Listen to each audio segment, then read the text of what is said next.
Hi, today for the Redmi Note 11 Pro, and I'll show you how to edit notification panel shortcuts on this device.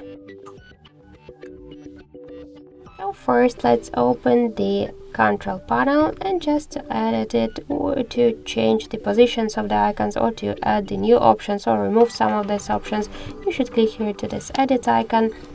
You will see here this down section with all of the available options which we can add to our panel. Just to add them, click to this plus icons.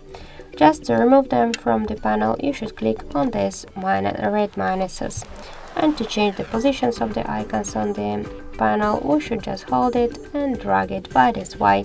Then just tap to done to save the changes. So that's it. Thank you for watching, and if you find this video helpful, don't forget to leave a like, comment and to subscribe our channel.